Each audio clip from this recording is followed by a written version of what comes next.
beloved Boss Mike Severa.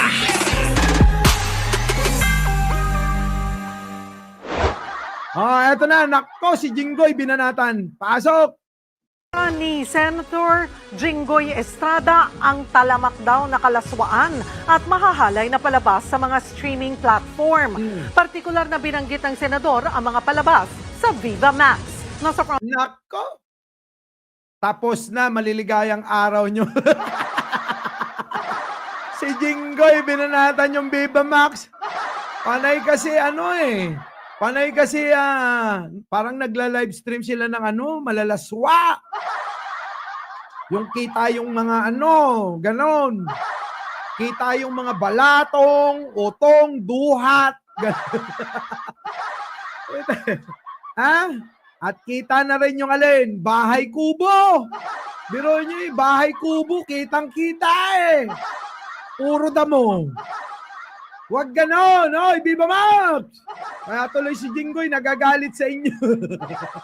Bahay kubo doon. Bahay kubo tawag doon, yung maraming damo. Hindi nililinis ruutan nyo mata.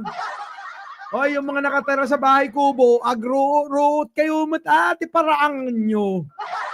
Tiparaangan nyo, ruutan nyo. Tano di nga, pumuskol, tiruot. Alam niyo ibig sabihin nun? Yung bahay kubo, dinadamo, kaya ganun. Di kumakapal yung damo sa paligid ninyo. Yung bakuran ninyo, bunutan nyo ng mga damo. Putik na yan.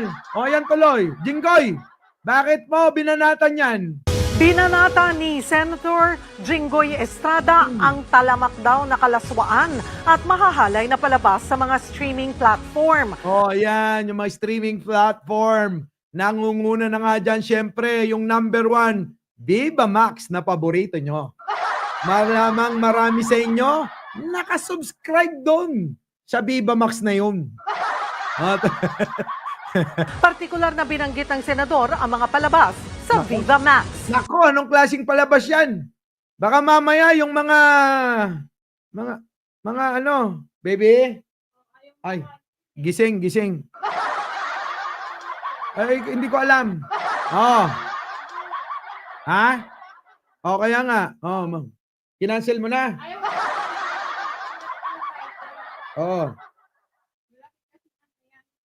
Ayaw makancel. Bahala sila sa buhay nila.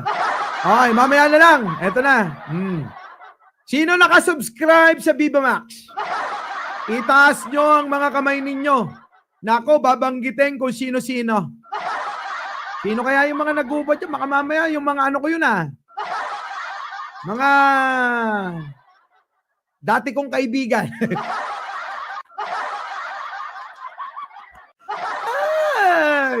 Ay, sa mga nakakakilala sa akin dito, yung manager ko, si Adoracion de Maranang, kilala niya yon. Ito na. Nasa frontline ng balitang niya, Simon Gualvez. Mabigat sa kalooban ko. Sa privilege speech ni Senador Jinggoy Jinggoy naman, mabigat sa kalooban mo. Baka naman, di ka lang napapanood nan. Baka naman na... Baka naman Jinggoy. Di ka lang nag-i-enjoy dyan. Parang gusto mong mawala yung kanilang kaligayahan. Tuloy. Estrada, ang mga streaming services ang pinuna niya. Bumabaha raw ng kalaswaan sa internet dahil sa mga ito. I rise today. Ang dami daw kasing malalaswa, mga kababayan. Yung mga labas ang mga duhat, munggo, mani, utong, balatong, nyapay nga pakwan, papaya. Ganun yung mga lumalabas kasi. Putik pati papaya, mani, pakwan. Wag naman kasing ganon, Viva Max kasi. To express my deepest concern and strongest condemnation over the proliferation of and easy access to vulgar, explicit, and pornographic content on... Ayan na, ang bibigat na mga binitawang Hindi ko alam kung anong terminology tawag. Grabe no, ang lalalim na. O, tuloy. Basta na naintindihan ko. Masyado kayong bulgar, ha? Walang habas, na kayo ay nagpapalabas. Kaya yung mga nanonood sa inyo, ganun din ang ginagawa, nagpapalabas. Ang bastos, puta. Pero ninyo, palabas sila ng palabas, yung mga nanonood, ganun din ang ginagawa. Nagpapalabas din ang nagpapalabas. Oh. Tay lang ano? Oo, tay lang. Oo, di ba? Match lang. Aloy. Streaming platforms, particularly on Viva Max. Nako, Viva Max.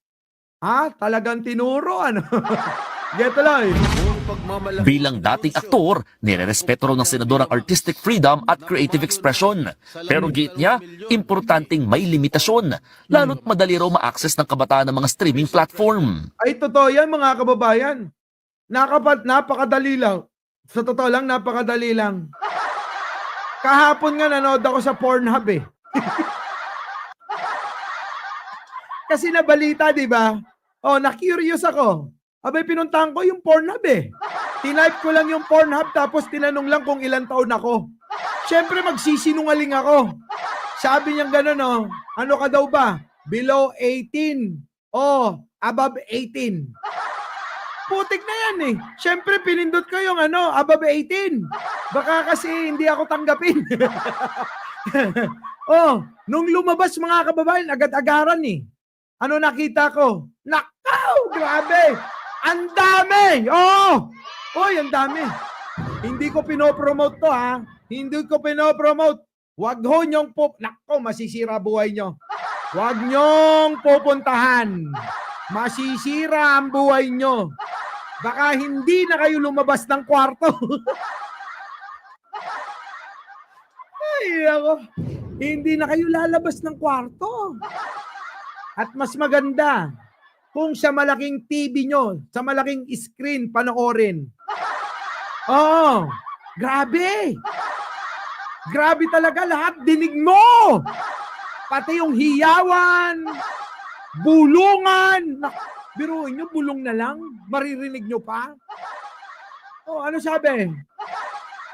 Bilisan mo! Oh, tawa ako ng tawa. Pero alam nyo, sa totoo lang, hindi ko na inulit. Oo. Oo, hindi ko na inulit. Ayoko, malaswa talaga eh. Malaswa. Ang pangit. Kaya pabor ako dito kay kay Jinggoy pabor ako. Ano tunog? Oo parang nahihirapan eh. Para silang nahihirapang dalawa. Daing sila ng daing.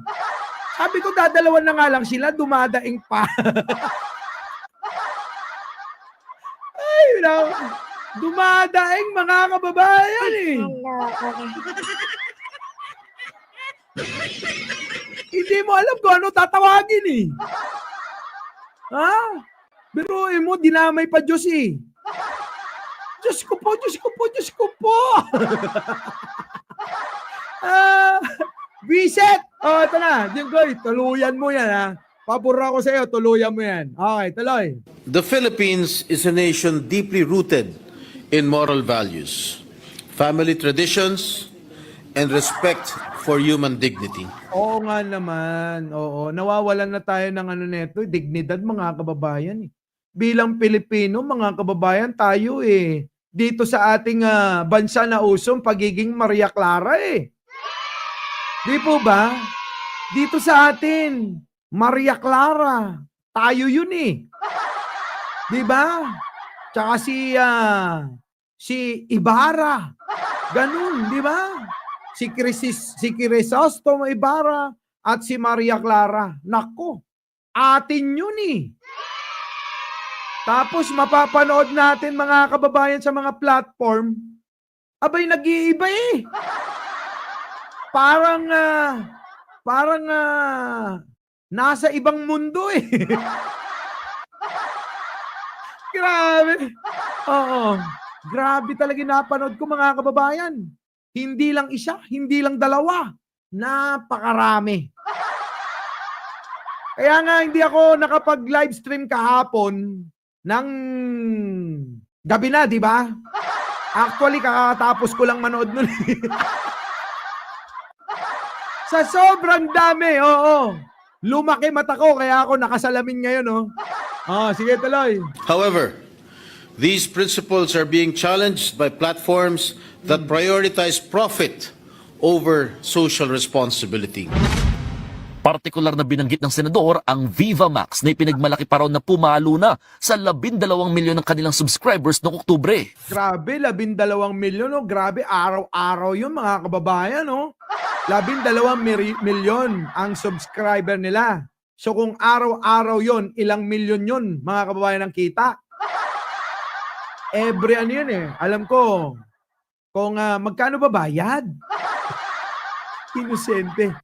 Kung halimbawa lang ang bayad 100, mga kababayan. So 12 million times 100. Grabe, laki ng kita, no? Parang gusto kong magtayo ng ganito.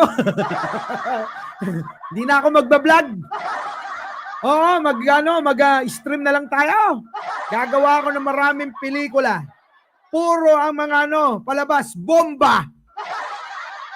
No, pipiliin ko lahat magaganda. Tapos syempre, para maganda ang performance nila, kailangan muna ma-quality control. Ako mismo gagawa nun. Baby. Ay, grabe. 149. Ang laki pala. Hoy, bakit alam mo? Grabe, no? 149. Ay, ang laki nun, mga kababayan, ha? Oo, laki nun. So ngayon, mga kababayan, hindi na tayo magbablog. Yan na lang ang ating gagawin. Para nang sa ganun, wala nang naiinis sa atin. Ang problema ko, kailangan si Jinggoy wag mo nang maging senador. Kasi pag naging senador pa rin yan, mananatiling senador pa rin yan, wala. Masisira negosyo. Di ba? Pero alam nyo, mga kabayan, ako ulitin ko, seryoso. Seryoso! Pabor ako kay Jinggoy na dapat ito ay dapat bantayan at kailangan rebisahin yung kanilang mga hangganan, limitasyon sa kanilang pagpapalabas ng mga malalaswang panoorin. Ay, tuloy. Ipinunto ni Estrada na labag sa revised penal code ang malalaswang content sa streaming platform.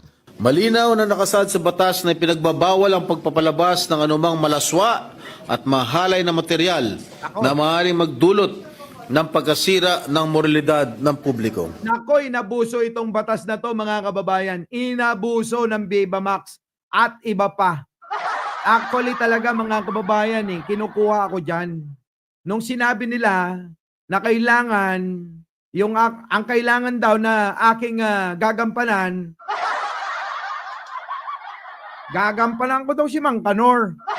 Sabi ko naman, di naman Mang Kanor yung ko pang-itsura ko Sabi nila, hindi, para makabago. Kailangan yung ganyang itsura mo. Sige, payag na ako. Mang Kanor, Putik, nung sinabi nila na pipila 12, aba, umurong na ako. Putik na yan, papipilahin 12, tapos imumovie nyo. Mang Kanor na Mang Kanor talaga. Parang kailangan nyo, kibuloy. Kailangan yata palitan yung pamagat kako. Dapat palitan natin ng kibuloy, true to life story. Ganon. Pero nyo, 12, pipila. Mukhang kahit robas pa yung inumin ko, isabay ko pa yung Viagra. Mukhang hindi talaga uubra. Grabe. Ito na. Wala po ako nakikitang redeeming values na mapupulot ang mga manonood, kundi ang pagsilbihan, ang mga tumatangkilik ng kalaswaan. Kaya nga, mga kababayan, malaswa talaga. Payag ako dyan. Jinggoy, tuloy mo yan. Ayon sa senador, una nang tinawag ng Movie and Television Review and Classification Board o MTRCB ang pansin ng Viva Max dahil sa mga reklamo sa malalaswang content. Oo nga, baka naman ha. Baka naman may lagay-lagay dyan. Walang ganun dapat ha. Walang palakasan. Pumirma raw ng kasunduan ng Viva Max noong Enero na mag-self-regulate. Ang kaso, Tila hindi tumutupad ang Viva Max sa kasunduang ito dahil sa isang monitoring na isinagawa ng MTRCB. Lumalabas na mga pelikulang pang-streaming platform ng kumpanya ay nababagay lamang sa mga porn sites. Oh, sa porn site nyo ilagay yan. Huwag nyo ilalagay yan sa mga ano. Ha? Yung mga nag-i-stream ba, mga kababayan? Ha? Parang ano to parang Netflix ang datingan. dismayado rin si Estrada lalo't 15,000 pesos kada araw lamang ang bayad sa artistang nagbabalandra ng katawan sa kamera para sa Viva Max. Grabe, 15,000, 15 pesos mga kababayan, makakakita na kayo ng iba't ibang klase. Iba't ibang klaseng bahay kubo. Diba? Grabe no? 15 pesos lang. Samantalang yung iba, aba, binigay mo ng lahat. Ultimo! Ultimo ha, ultimo. Ultimo dibdib, di mo makita Putik na yan, dito na lang. Oo. Saan ka pa? Mas tipid, 15 pesos lang. Hindi ka mamasahe. Hindi ka magre-regalo. Hindi ka susundo. Hindi ka maggagasolina. Hindi ka mapapagod. Oo. Ang mapapagod lang sa'yo, kamay mo. 15 pesos lang. Ayos. Sa pahayag ng MTRCB, hindi raw nila sakop ang online curated content gaya ng Viva Max. Pero kinumpirma nilang tinawag ang atensyon ng mga subscription-based platform para tiyaking pasok sa standards ang pinapalabas ng mga ito. Suportado raw ng MTRCB ang anumang gagawing pag-amyenda ng Senado para mapalawak ang kanilang mandato. Yun naman pala, kapos. Wala silang maipatupad na babatas dito sa mga ito. Kaya kailangan, Jinggoy, Senator, gumawa na kayo ng agarang batas para isampal ninyo sa mga gumagawa niyan. Di po ba? Our beloved Boss Mike Cervera.